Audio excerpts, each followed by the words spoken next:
crees que ahora un papá le diría a un hijo, no estudias periodismo? La matrícula en las carreras de periodismo en las universidades está desapareciendo.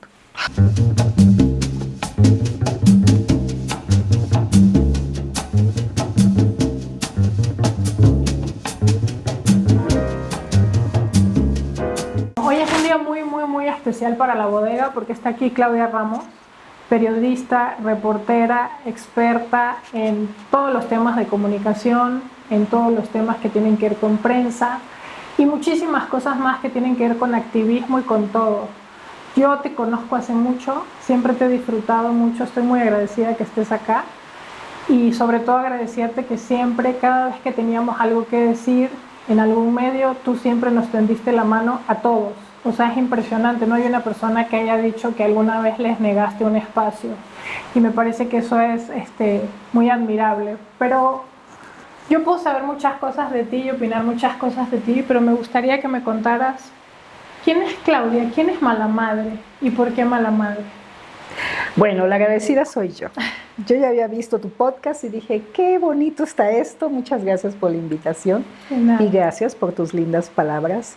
Bueno, yo me puedo describir como una periodista de tiempo completo y mala madre de tiempo completo también. Y justo he transitado en el periodismo y todo lo que hago, he hecho en ya casi 35 años de carrera, a militar en el periodismo. Algo que te enseñan mucho en la escuela cuando estás estudiando es que el periodismo objetivo, que uno no puede ser parte de la información o de la nota, pero yo en estos 35 años y sobre todo en los últimos 15 que hemos estado en Animal Político, puedo asumirme como una periodista militante porque milito en los principios de la democracia. Y para los tiempos que estamos viviendo ahora, y sobre todo en los últimos 10, digamos, y todo lo que estamos viviendo no solo en México, sino en el mundo, creo que es muchísimo más importante que los periodistas, los activistas nos definamos en la defensa de los principios democráticos. Y es algo que hemos hecho mucho en Animal Político y por eso me encanta el trabajo que hago ahí, porque en el desarrollo que hemos hecho de Animal Político me ha permitido a mí definirme como una periodista militante en los principios democráticos y en la defensa de los derechos humanos. ¿Cómo es un día normal para ti en Animal Político? O sea, ¿cómo es un día con tu misión y con tu cargo en Animal Político? ¿Cómo lo desarrollas? ¿Cómo debe ser? Bueno, yo soy coordinadora de análisis de Animal, soy la responsable de la sección plumaje de Animal, que a nosotros nos gusta decir que no es una sección tradicional de opinión como puede haber en cualquier medio, sobre todo en los medios tradicionales. Algo que nos ha permitido las plataformas digitales y en particular el trabajo que hemos hecho en Animal es que justo nosotros pudimos definir que esta sección y esta chamba que yo hago es nuestro espacio de alianzas con las organizaciones de la sociedad civil que hacen activismo y análisis sobre los temas relacionados sobre todo con la defensa de los derechos humanos y con los temas que a Animal Político nos preocupan desde el día 1, que es esta documentación de la corrupción, de las violaciones a los derechos, que es algo que hemos estado viviendo mucho en los últimos años, simplemente como un espacio periodístico de resistencia y de que no se nos olvide que estas cosas están pasando en México. Y entonces, en esa lógica de que este espacio fuera un espacio para tejer estas alianzas con las organizaciones de la sociedad civil y con los especialistas que en sus distintos ámbitos, pero sobre todo en la academia, hacían este esfuerzo de documentación y de análisis de la realidad que estamos viviendo, entonces nuestro espacio no es un espacio de opinión, sino de análisis y de documentación del activismo de resistencia que hace la sociedad civil, ¿no? Sí, pero ¿cómo es un día así? Llega, te llevan la noticia, la tienen que analizar, comprueban datos. En esa lógica, entonces, mi trabajo en realidad es de tarde-noche.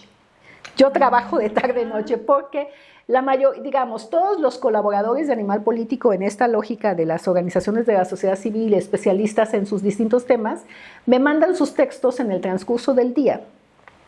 Y yo todos los días, digamos, un día cotidiano normal para mí empiezo a trabajar por ahí de las 4 o 5 de la tarde con los textos que se tienen que programar al día siguiente. Entonces, nosotros, digamos que publicamos un promedio de 8 o 10 textos en el portal, en el home del portal caben 12 textos diarios. Solo en coyunturas muy específicas llegamos a ocupar todo ese espacio, porque incluso tiene que ver hasta cómo los compartes en redes sociales para que los lectores se enteren. Digamos que en promedio 8 o 10 textos diarios, en donde mi trabajo es recibir esas colaboraciones, revisarlas, obviamente hacer una especie de verificación de que la información que me están mandando pues está respaldada con documentación, con sobre todo los textos que son de análisis de las organizaciones o de los especialistas, simplemente que tengan fuentes en las que estén sustentadas la información que están ellos compartiendo, y obviamente temas de que esté bien escrito, de que no tenga falta de que la mayoría de los textos que nos mandan, amo a nuestros colaboradores porque están muy bien redactadas, sin broncas, entonces me facilitan mucho mi trabajo. Yo los programo, sí, por supuesto. Yo los programo, ese es mi trabajo, recibo los textos, los programo y quedan programados para el día siguiente. Entonces yo trabajo como podría ser en cualquier medio tradicional el día anterior. O sea, todo lo que se publica hoy ya se estuvo trabajando el día anterior, cualquier circunstancia que haya, incluso hasta con 2 o 3 días de anticipación, conforme se van llegando los textos, se van programando para la publicación. Digamos que ese es un día cotidiano para mí, entonces termino de trabajar 10, 11 de la noche más o menos, pero porque también son mis horarios, o sea, no es que me lo exija el medio de que, oye, tienes que... La ventaja de trabajar en un medio digital es que tú puedes organizarte en tus tiempos, sobre todo en mi área, porque obviamente los reporteros y la mesa de redacción que está trabajando en tiempo real, pues sí necesitan un horario, en mi caso no, y yo puedo escoger las horas en las que trabajo, ¿no? Yo soy muy nocturna toda la vida, me concentro más trabajando de tarde-noche, que tiene que ver también con esta lógica de que tengo 2 hijos y que cuando en su momento tenías que hacer la doble jornada de trabajar y atender a los chamacos en la casa, era la hora en que ya estaban dormidos, que ya había ayudado a cenar, ya se bañaron, ya se durmieron. Ahora sí puedo trabajar en Santa Paz sin que nadie me moleste. Oye, y hablando de nocturna, que decías por ahí que te decían mala madre porque decidiste quedarte en casa y eso te hacía mala madre, y tú dices, pues entonces me quedo. Así es. ¿Por qué esa rebeldía y por qué explicas eso de esa manera? ¿Por qué una mala madre es la que está en casa? ¿Por qué? Exacto. Es que, a ver, a mí me tocó la época en donde yo empecé a reportear en los 90s, que recién salí de la escuela. Uh-huh. Entonces fue un momento en donde creo que ahora viéndolo en perspectiva de lo que vivimos en ese momento, creo que fue nuestro mejor momento en términos de ganancia, de derechos, de espacios en donde hubo una transformación del PRI cediendo espacios a la oposición y a la sociedad civil por todos estos reclamos democráticos que había en ese momento. Veníamos del 88 y del fraude, el megafraude electoral, cuando le robaron la elección a Cárdenas, Salinas de Gortari y todo eso. En ese contexto, los medios independientes como que empezamos a tener, igual que la sociedad civil, igual que la oposición, mayores espacios para trabajar y para hacer cosas, como que fue una época en donde nosotros decíamos, estas cosas que vamos ganando ya no las podemos perder. Y entonces el movimiento feminista, uh-huh, que igual venía como toda esta situación global en donde íbamos ganando derechos, había una lógica de las mujeres de defensa de sus derechos, lo cual agradezco infinitamente, porque sin ese movimiento nosotras no estaríamos aquí platicando ahorita. Así es. Nos permitió, en mi caso particular, pues salir de la universidad, conseguir un trabajo en un periódico que en ese momento yo leía toda la universidad, yo traía el periódico bajo el brazo, y entrar a trabajar ahí para mí era una cosa extraordinaria, que era en ese momento La Jornada, cuando hacían periodismo en ese momento, perdón, o ya no lo hacen. El caso es que había también, yo empecé a colaborar cuando entré a la jornada en La Doble Jornada, que era el suplemento feminista del periódico. Mi mentora, con quien empecé a hacer mis pininos en la jornada, es Sara Lovera. O sea, yo venía de ese movimiento feminista en donde las mujeres lo menos que querían era quedarse en casa, cuidar chamacos. Entonces tú fuiste un poquito criticada por quedarte en casa. Y era también mi entorno social. O sea, gente que digamos, amigas, o no necesariamente porque mis amigas me entendieron, sino contemporáneas, mi propia familia, ¿no? Había un entorno social en donde si tú estudiaste una carrera, si estudiaste periodismo, si estás trabajando, ¿cómo vas a dejar eso por dedicarte a tener a tus hijos? Ahora, a ver, hay que hacerle el contexto porque no estoy diciendo que eso sea lo correcto. Es que ninguna de las dos partes ¿no? es la correcta. Exacto, aquí era simplemente que yo tuve la maravillosa oportunidad de hacerlo, en donde revisamos nuestras cuentas, o sea, es decir, te alcanza lo económico para que puedas dedicarte a quedarte en tu casa con tus hijos. Y fue un periodo en donde, digamos, los primeros 7 años de la vida de mis hijos, que yo pude dejar de trabajar para dedicarme porque tuve esa opción y porque yo la escogí. Porque además sabía que cuando yo quisiera regresar a trabajar, que yo quisiera retomar mi carrera periodística, lo iba a poder hacer. Y eso es muy importante, porque la desventaja de que una mujer deje de trabajar para cuidar a sus hijos es que te desactualizas, es que y cuando regresas 7, 10, 15 años después a tocar puertas, pues ¿qué crees? Ya hay mucha competencia, ya estás más grande y todo lo que puede pasar alrededor. Entonces, yo tuve esa oportunidad y yo sí decidí en ese momento hacerlo porque no quería perderme la infancia de mis hijos. Y no porque las mamás que trabajan se la pierdan, sino que simplemente es un trabajo enorme tener que cuidar hijos y además trabajar y que tengas el 100% de la carga de la casa junto con tu trabajo. O sea, la doble jornada de la que hablaba el suplemento de la jornada en su momento, que tenemos las mujeres porque por necesidad tenemos que trabajar y que hacernos cargo de porque no hay un sistema de cuidados que nos eche la mano, porque no todas tenemos la oportunidad de llevar a nuestros hijos a la guardería.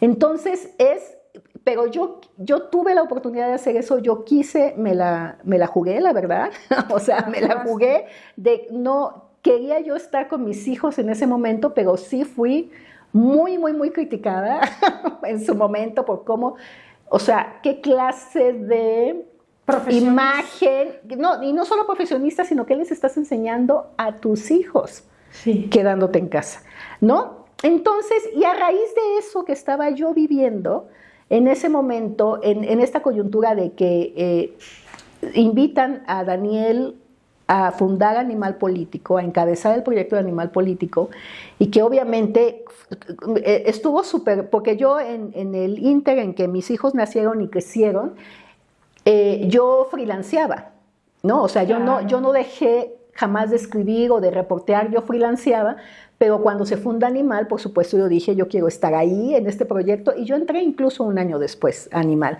desde su fundación, y justo en el momento, porque estaba yo en esa coyuntura de estar con mis hijos en casa, en donde estaba siendo bombardeada por el mal ejemplo que estaba yo dando, cuando les propuse a Ana Francisca y a Pepe Merino armar, y obviamente a Daniel como director de Animal, armar el blog que hoy, 14 años después, sigo manteniendo, que es el de Mala Madre, y esa fue la razón, ¿no? Para decir, ojalá todas tuviéramos la oportunidad de elegir, porque de eso se trata el feminismo, que uno tenga la oportunidad de elegir cómo quieres vivir tu maternidad, cómo quieres vivir tu profesión, que no tenga uno por necesidad que hacer las cosas, pues denme chance de elegir, y además de que yo tenga todas las herramientas respaldadas por un sistema de cuidados del Estado, para que en el momento en que yo quiera regresar a mi profesión, si lo quiero hacer, pueda regresar, porque obviamente estamos hablando de la independencia económica de las mujeres, ¿no? En una cosa que leí sobre ti, bueno, yo siempre te he leído mucho, siempre estás muy activa en todos los temas, creo que no alcanzaría este programa para tratar todos los temas que nos interesan ahorita. Te los puedo enumerar y podemos escoger alguno. La violencia en el periodismo, la violencia contra las mujeres, la violencia política de género, lo que está pasando en la prensa internacional, qué está haciendo Estados Unidos, cómo estamos tratando a los migrantes, qué se está comunicando sobre los migrantes. Es decir, tenemos un abanico de cosas que no caben en este pequeño espacio, pero creo que todas pueden englobar una, que es que tú decías que a ti te encanta contar historias. Si tú pudieras contarme una historia que sea para ti muy importante ahorita, que hayas vivido, que hayas escrito o algo de ti, ¿qué me contarías?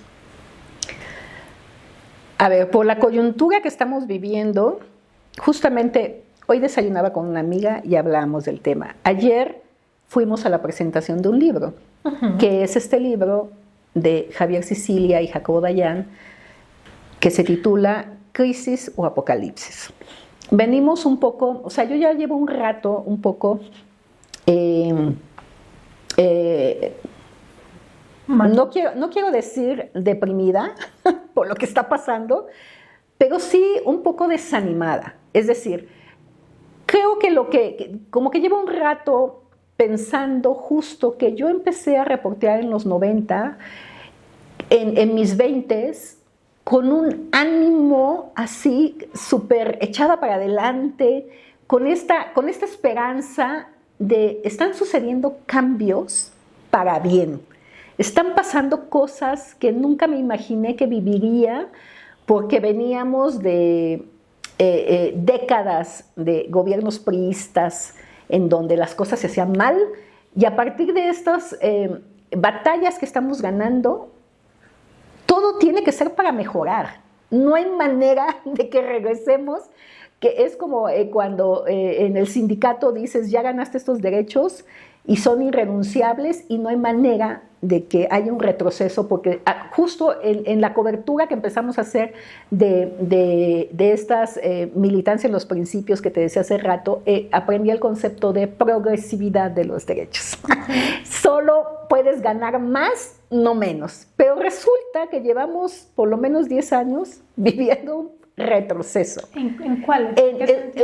Un retroceso democrático, ¿no? O sea, en la coyuntura política que estamos viviendo en el país, en donde por fin la democracia permitió el triunfo de un gobierno que generó una serie de expectativas que validaban esto que te decía de lo que venimos viviendo desde los 90, porque toda esta movilización y toda esta triunfo de la sociedad civil, de la lucha, del activismo que permitió el reconocimiento de estos derechos y de esta democracia, y donde este gobierno, la dictadura perfecta de la que hablaba Vargas Llosa, estaba reconociendo o permitiendo, porque el reclamo social era muy grande, que hubiera un juego democrático y que por fin llegara o se diera un gobierno que consolidara esta lucha que llevaba décadas. Y de pronto, por las distintas razones que no las vamos a platicar en este espacio porque no viene a cuento, pero el tema es que lo que estamos viviendo en el país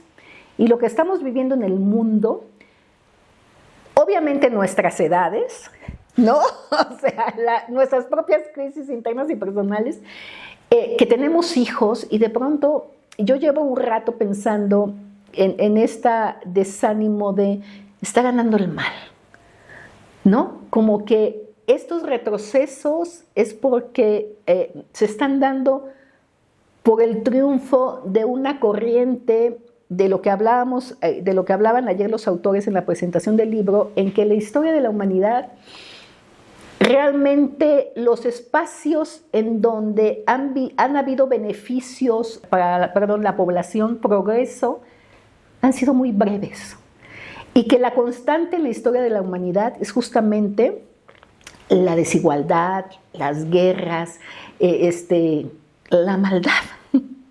Y entonces, en ese contexto, como que es algo que a mí me ha sembrado mucho en los últimos años, porque desde el periodismo, los esfuerzos que uno hace en su trabajo como periodista, en mi trabajo como periodista, en el trabajo que hemos hecho en Animal Político, que para mí ha sido el mejor trabajo que he tenido, de pronto como que una tiene claro que no es tu función como periodista hacer que las cosas cambien o se transformen. Nuestro trabajo es documentar lo que está mal e incluso reconocer lo que está bien, evidentemente, pero para que la gente, como un servicio lector, para que los y las lectoras tengan elementos para tomar decisiones. Y nuestro trabajo se queda ahí, o sea, nuestro trabajo no es hacer que a un funcionario lo destituyan o que vaya a la cárcel, o que no es nuestra chamba, pero si llega un momento en que dices, llevo 35 años en esto, en donde he visto en estos 35 años, cómo ha evolucionado el periodismo en México, y de pronto dices como que no ha valido la pena lo que hemos hecho, ¿no? O sea, como que ha habido, como que este retroceso, y dices de pronto, y hago referencia a la presentación del libro de ayer, porque justo mucho de lo que se preguntaba entre la gente que asistimos era, pues, ¿cuál es la esperanza? ¿Qué podemos hacer ante esto que está pasando, no? Oye, pero en eso sí te tengo que contradecir, porque yo creo que han logrado muchísimo en unas generaciones que hemos aprendido solo de ustedes, que tenemos un interés muy peculiar en llenarlos de noticias. En mi caso, mis hijos están muy enterados de la actualidad, los tiene muy desmotivados la guerra. Entonces, pero también creo que hay que verlo dentro de un contexto. Vino el COVID, vino un cambio político, inmediatamente después de eso viene una guerra desde Ucrania, se transporta hasta Palestina, y tenemos ahora un presidente de una nación supuestamente superior a todas las demás, yo lo dudo, que está poniendo a todos los países a dar a luz. En Venezuela se dice parir, pero bueno, ya lo dije. O sea, quieren provocar una tercera guerra mundial. Para mí es una tercera guerra mundial. No sé si soy muy ignorante en esto, pero me parece igual de horrorosa todo lo que está pasando. Y más bien lo que preocupa es que la gente lo lea y lo vea y sea capaz de negarlo y de no reconocerlo. Entonces ahí yo no sé qué análisis haya que hacerse, Claudia, si es que ustedes no han sido útiles, o es que está pasando algo entre tantas redes y tanta inmediatez informativa que la gente no se detiene a analizar realmente qué es lo que está pasando. Y eso lo dejo como reflexión. Eso me parece mucho más constructivo que digas que no han hecho nada. Ustedes han acompañado unos procesos sumamente importantes en este país. O sea, yo me acuerdo que ustedes siempre han sido el referente de lo que estaba pasando en la Corte Suprema de Justicia, los en vivo, cada elección, qué es mentira, qué es verdad. Entonces, no estoy de acuerdo. No estoy de acuerdo con mi invitada en este momento. No digo que no hayamos hecho algo, sino que lo que hemos hecho ha tenido un impacto allá afuera. O sea, el tema es justo las noticias falsas. Veía yo un video, muy impresionante, ¿no? Eso. Porque además, contexto, las noticias falsas, ya sabemos, no es tu tía mandándote una noticia inventada en WhatsApp. Son estos grupos de poder, estos gobiernos que tienen recursos y gente que se dedica a hacer eso, porque hay un interés político detrás. Y las oposiciones.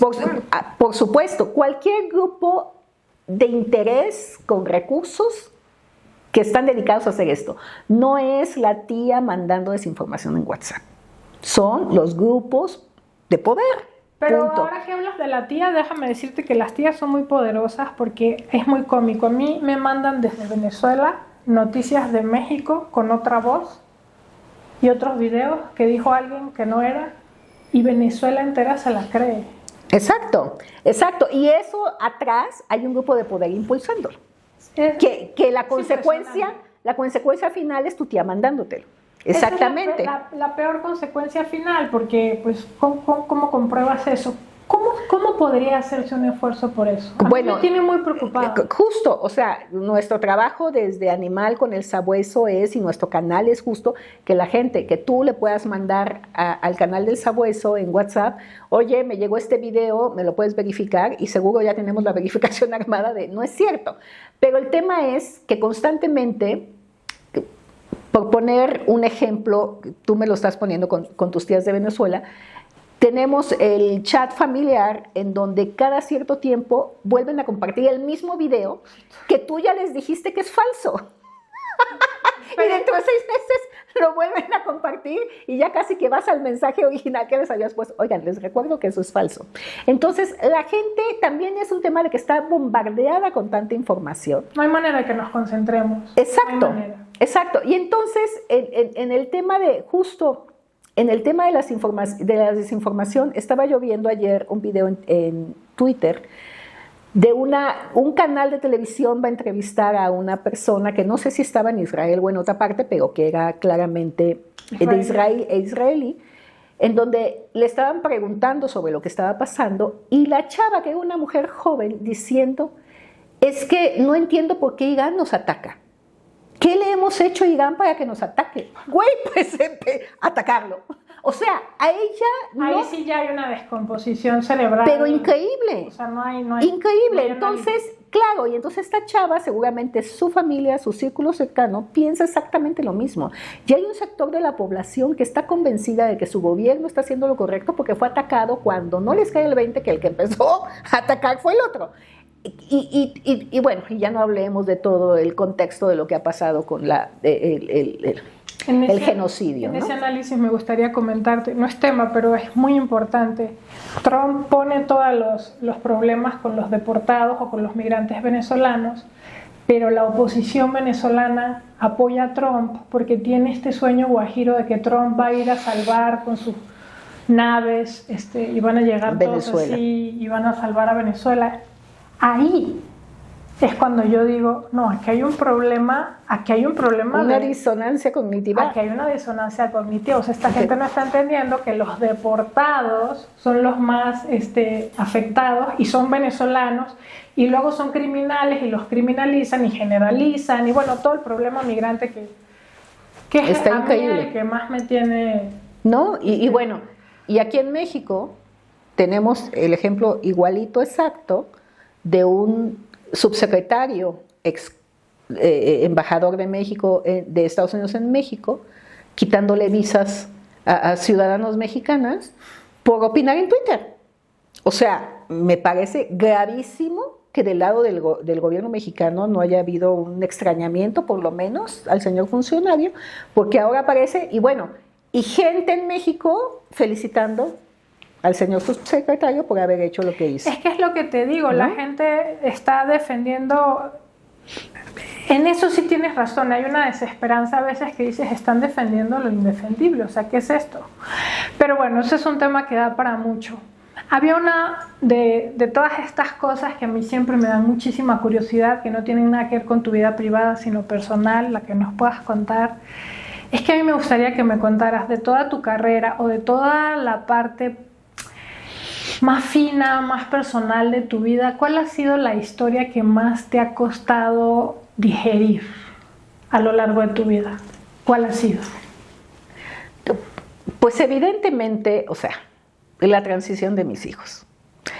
Y es algo personal que tocó mi trayectoria profesional. Y activista. Por supuesto, porque nosotros, si algo hemos hecho en Animal Político, es militar en los principios democráticos y creo que somos un medio que nos hemos destacado por la defensa de los derechos humanos, por la defensa de los colectivos más vulnerables, porque esa defensa y ese trabajo periodístico que hemos hecho en torno a esa defensa tiene que ver con los principios más básicos de la democracia. ¿Tú dirías que lo personal es político? Por supuesto que sí. Yo también. Por supuesto que sí, porque además, o sea, nosotros ya veníamos militando en eso, ¿no? Desde que empezamos a trabajar en Animal, a fundarlo, a crearlo, que toda esta parte del trabajo que a mí me corresponde, de la alianza con las organizaciones de la sociedad civil, y de pronto viene la pandemia, y de pronto en casa, que al principio yo viví la pandemia, híjoles, no sé, a lo mejor hasta me fundan por esto, pero yo viví los primeros meses de la pandemia, no sabes la tranquilidad. O sea, a mí en ese momento de la pandemia, yo dormía muy tranquila porque tenía a mis hijos en casa. Claro.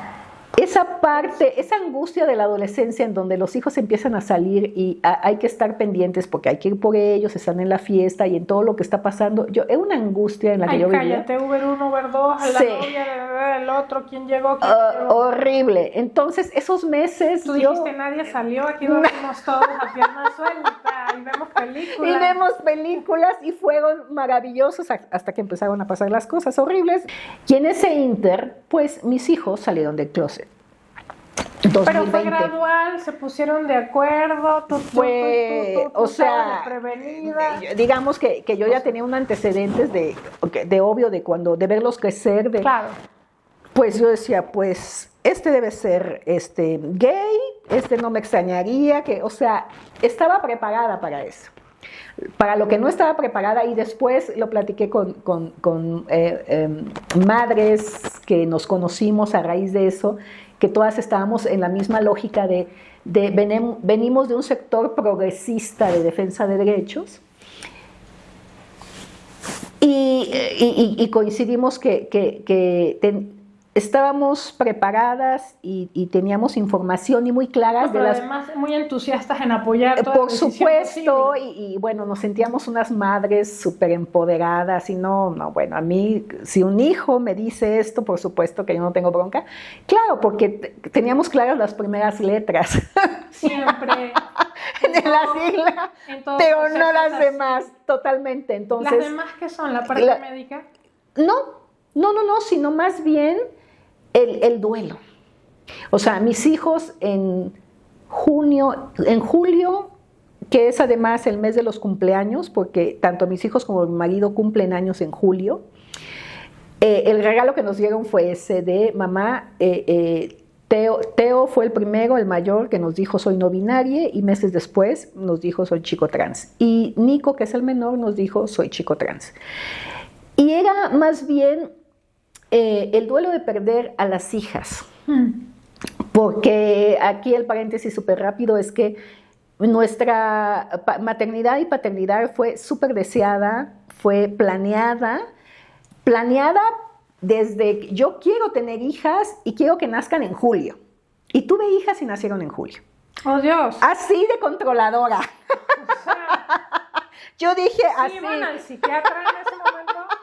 Por supuesto. Ahora pienso, ¿por qué quise tener hijos cáncer? O sea, yo estoy bien loca, yo soy Virgo. Y en esta lógica de, hubiera escogido mejor tener un par de Virgos muy sensibles y bueno, es parte de la personalidad de la mayoría de quienes habitan mi familia. Pero bueno, el caso es que, obvio, en la lógica esta de mis compañeritas, de la lucha feminista, y además de tener una mayoría en la familia, de aquí el poder femenino se siente y se vive, y entonces sí me agarró en curva. Sí, me agarró en curva completamente porque yo estaba preparada para todo menos para eso. Entonces es empezar, y bueno, ¿y eso qué significa?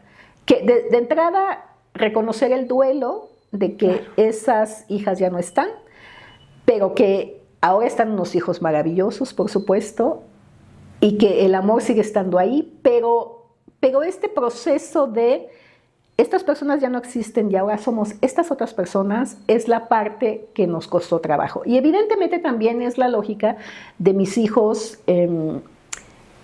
que como estábamos en medio de una pandemia y que lo que antes fue un plus, un factor maravilloso de que estábamos todos y de que nadie salía, después era de, ya váyanse, váyanse a dar la vuelta porque respiremos, necesitamos un espacio. Incluso nosotros nos fuimos un rato a Acapulco con mi suegra, no solo para visitarla y ver que todo estuviera bien, sino para darle su espacio y tener nosotros nuestro espacio.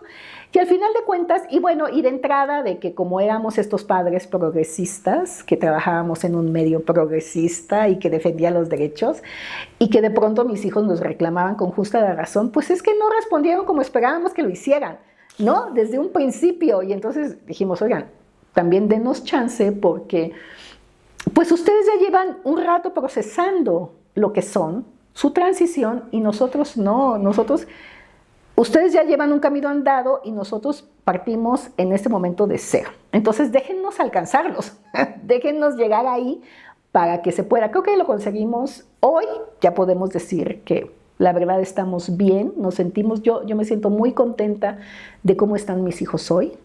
Y obviamente me preocupa el mundo. O sea, de pronto resulta que mi hijo menor vive en Canadá, está estudiando allá, mi hijo mayor está aquí en México. A los 2 días se les venció la visa de Estados Unidos. Y mi hijo menor quería ir a tomar un curso porque está en Vancouver y bajarse a Seattle porque dan unos cursos sobre la especialidad en la que está tomando. Y resulta que en Estados Unidos ya no le van a renovar su visa porque es un chico trans. Qué fuerte. Esas cosas. Eso me mata. Exacto. Es que claro, esa es la parte que ellos nunca entendieron de que podemos ser muy progres y todo, pero conocemos a esta sociedad bastante bien. Oye, me decías que como madre, qué preocupación tan grande que a un hijo tuyo no le den una visa en algún país desarrollado porque es transexual. ¿Tú estás segura que se las negaron por eso? No se las han negado, estoy segura que se las van a negar. Pero en este contexto, ¿por qué? Porque a ciudadanas y ciudadanos estadounidenses que nacieron ahí, que no son migrantes, ya les revertieron su cambio de identidad que habían hecho.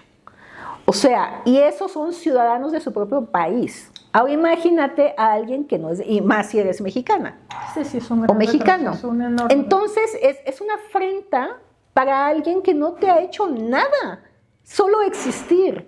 Entonces ya es una cuestión de principios. Lo que hizo el subsecretario en Twitter de ordenar la cancelación de una visa que por suerte esta chava ni siquiera tenía vigente, es hasta una cuestión de principios y se dan ganas de decir, señor subsecretario, o sea, ¿a quién le van a dar ganas de ir a Estados Unidos hoy?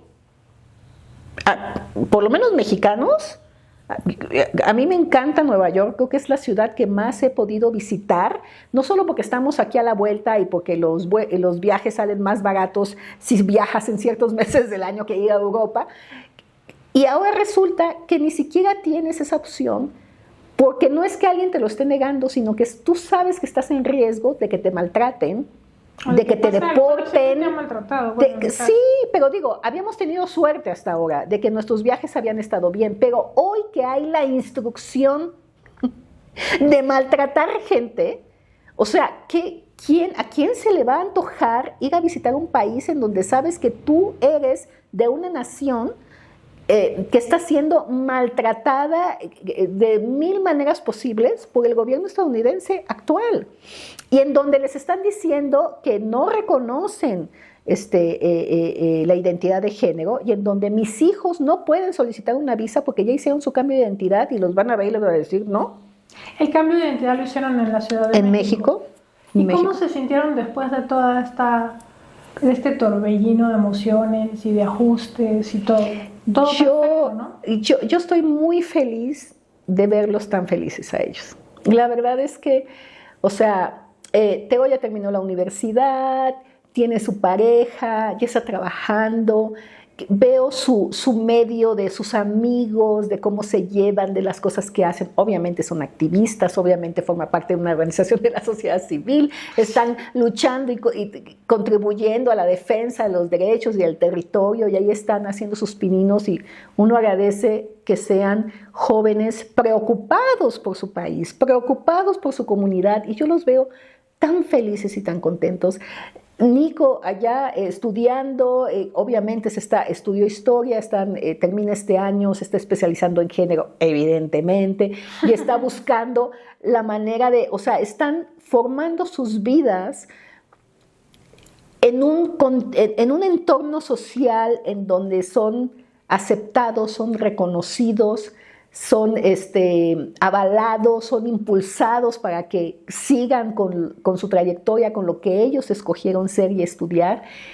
Y no hay, creo, nada más satisfactorio para una madre, para un padre, que ver a sus hijos felices. Bueno, y apoyarlos en todo lo que sea necesario para que eso suceda. Por supuesto, ¿no? Yo creo que la felicidad está muy sobrevalorada en términos de ¡wow, qué feliz soy! No. Más bien son procesos y es un camino que hay que ir andando. Por supuesto, cuando digo más bien, para mí la felicidad es estar en paz. En paz. ¿No? Qué increíble, ya estamos sonando como lo que somos. señoras de esta edad. Somos señoras, sí. Queremos paz y tranquilidad, no aventura. Qué lindo. Totalmente. Pero ¿sabes qué me llama la atención? Que ellos tuvieron la oportunidad como hermanos de acompañarse. Totalmente. O sea, esto es una cosa muy loca. Algo muy lindo, como que sucedió por casualidad o por milagro o como fuera. Y yo no soy muy religiosa, pero sí creo en las coincidencias.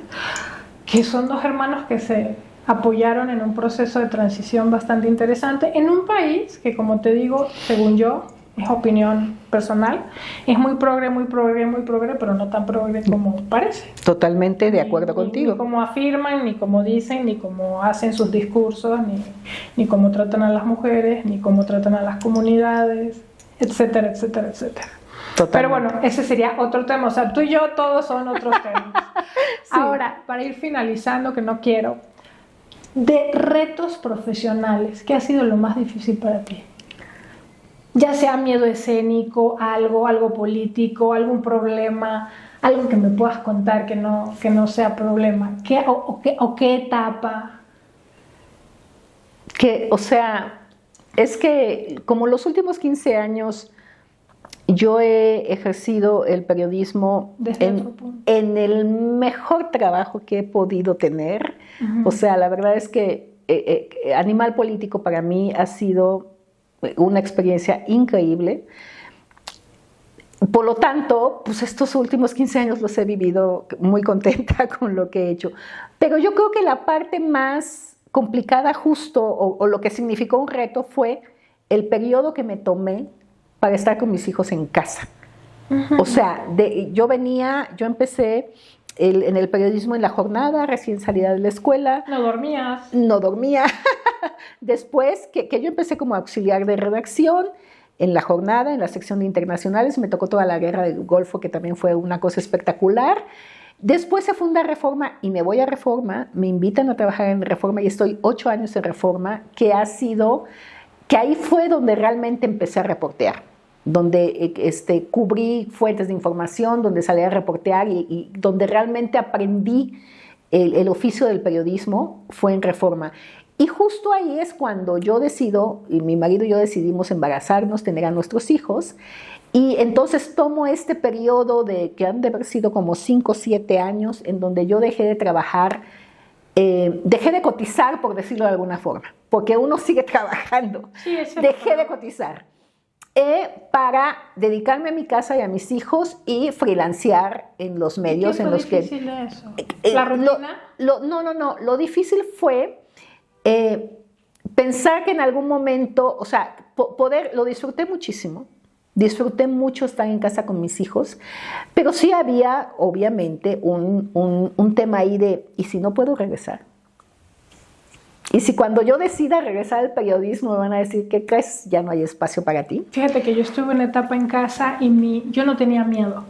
Yo tenía, esa palabra no me gusta usarla porque la verdad no era un mal sentimiento, pero mis amigas, yo tuve hijos muy joven. Mis amigas hacían posgrados, doctorados, y yo tenía un bebé en un brazo y al otro en otro. Me costó, o fiesta. Claro. O sea, posgrado, doctorado, fiesta, rumba, antro, todo lo que fuera, y yo estaba cambiando pañales. Sí te digo, lo disfruté mucho, pero a mí sí me pegó.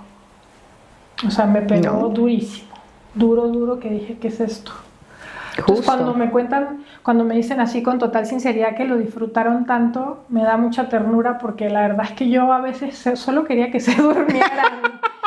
No, claro, los amé, claro. Yo decía, por favor, son las 7:30. Ya duérmete. No, por supuesto. Ya por Cristo Jesús, fuera de aquí. Pero incluso, ¿sabes qué? Porque, claro, yo lo disfruté mucho porque además tuve la oportunidad de que mis hijos fueran a la guardería. Claro. O sea, aunque yo estaba en casa pendientes de ellos, los chamacos se iban a la guardería. O sea, estar yo dedicadas al 100 a la casa no era que estuviera yo 24/7 pendientes de ellos, ¿no? Porque pues también necesitaba uno su espacio, ¿no? Y claro, y además tienes a personas que te ayudan con el aseo no te ayudan, que trabajan en tu casa, limpiando tu casa. Entonces, así como que luego, pues, ¿qué haces en realidad, no? Oye, pues estar pendientes de 2 niños, el esfuerzo mental que eso implica, no solo el físico, es eso de por favor a mí ya me duérmete. preguntaban en esa época, claro, tú sabes que se te confunde el feminismo con un poco el cansancio, un poco el mal humor, no duermes, y te preguntan, entonces ¿tú qué haces? Exacto. Y yo, nada, no nada, yo No hago nada. Por supuesto. Duermo, me baño, cuando puedo y así, pero nunca jamás daba la explicación. Y al final de cuentas las mujeres estamos mal. Siempre básicamente, estamos mal. sí. En general estamos mal. Sí. Pero mira, apartando ese tema de mujeres que es tan intenso para mí, me gustaría que me dijeras ya para finalizar, de verdad, Claudia, ¿qué crees que se pueda hacer?